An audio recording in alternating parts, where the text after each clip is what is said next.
Reckless Rudolph and Sensible Sam represent the dual personalities in all of us. These two, here comes trouble. Here's Rudy now. Go on, pass him. He's only going 40. Some fun, eh? Here comes a car. Better see what's behind you first.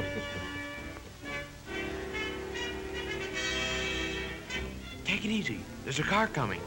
Take a chance. We can beat him.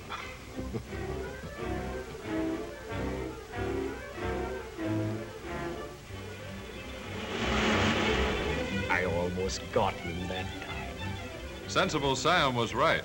But what Sam didn't tell the driver was that passing a car going 40 was like passing 18 cars parked bumper to bumper. That's 300 feet or more, and that takes time. So we ought to make sure whether any car is coming, and doubly sure there's plenty of distance between. We drivers insist on having enough power to climb steep hills. We also demand quick starting and fast pickup. When engineers give us this power, speed naturally results. But reserve speed is only a byproduct of the demand for power. Come on, pep it up. Here comes a swell curve. Slower, slower, slower. Boy, you almost went for a spill. Right again, Sam. And this introduces old Man Mountain Momentum, the fellow with a one-way mind. He likes to push along a straight line. On a turn, he not only pushes, but applies side pressure.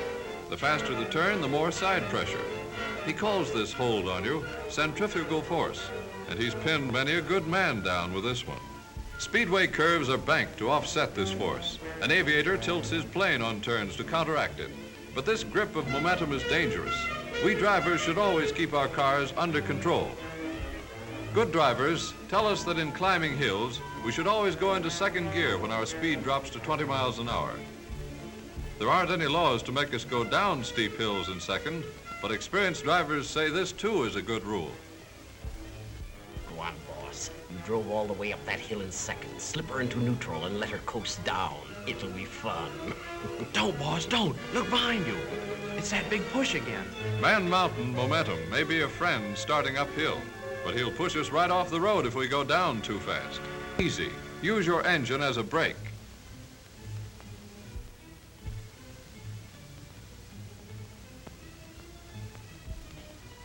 Use your passing lights, too.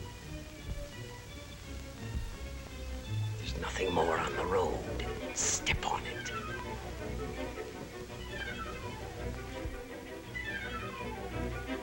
Here's where I get him. Don't overdrive your headlights. Careful. Slow down. You won't be able to stop soon enough.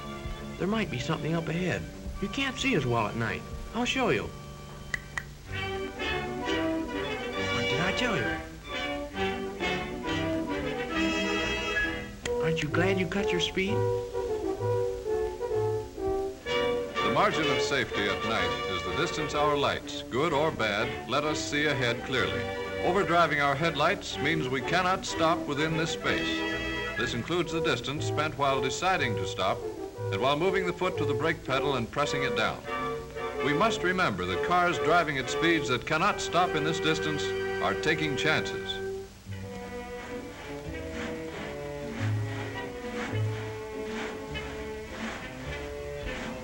Wake up!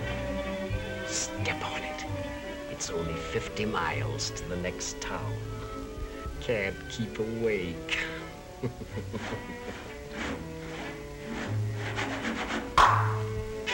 Listen, boss. I'm sleepy, too. Look, let's not take any more chances of overdriving ourselves. How's about it? Foiled again, but I'll get him yet. I'll get him. Oh, yeah? Mother Nature slows us down every now and then with mist and fog. When a good heavy fog comes on land, at sea, or in the air, everything that moves with caution. The ocean liner slows down. Airlines ground their planes. Even trains on tracks sometimes have to reduce their speed. And we drivers must make our way cautiously. Hurry up. You're late for the party. Take it easy. Better to get there late than not at all. Set your lights down and they won't reflect in your face. Don't be afraid to use your horn. Are you sure your tail and stop lights are working? Keep close to the right. Usually in our cars, we're trying to reduce friction all we can.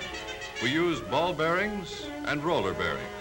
We smooth and polish parts. We put oil into our cars, all to overcome friction.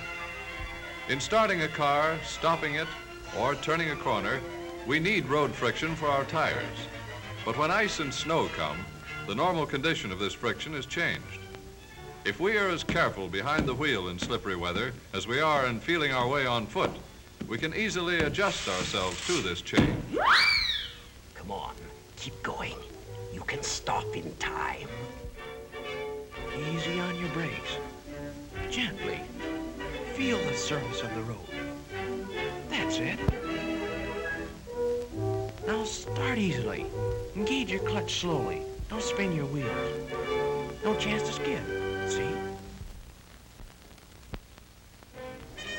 When going along the highways, we drivers should make it our business to watch the road signs, know what they mean, benefit from what they tell us, act on their advice. If we get in the habit of disregarding them, they lose their meaning, and sooner or later, we'll be sorry.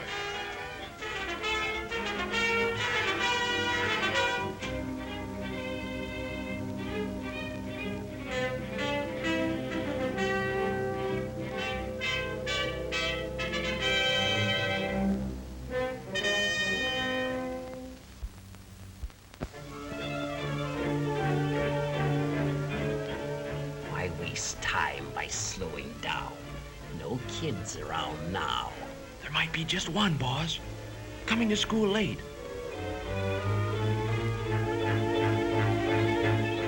There. Aren't you glad you were able to stop? When we look down on traffic from a tall building, we wonder how all those cars can keep moving along, crossing intersections, parking and passing each other without getting hopelessly tangled up. But when we become a part of that traffic, it's often more confusing. We can't see those things up ahead that make us stop and start. We can't see what's going on in other people's minds. Every intersection, every alley, every car should be under suspicion. We can't let the other fellow's mistake get us into trouble. Give that bozo a bit of your mind. Hey, you! Why don't you pay attention where you're going? Get out of that car and I'll...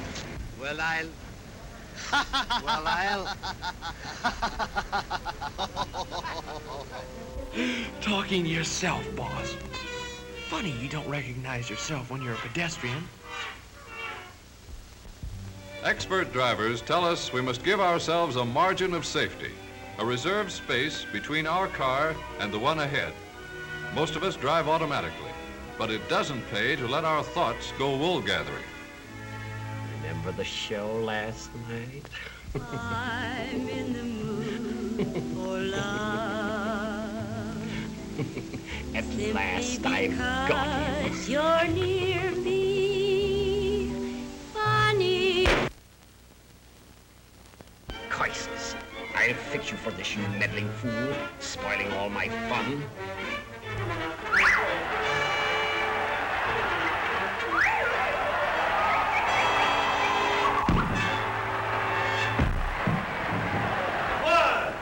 Always be courteous. 2.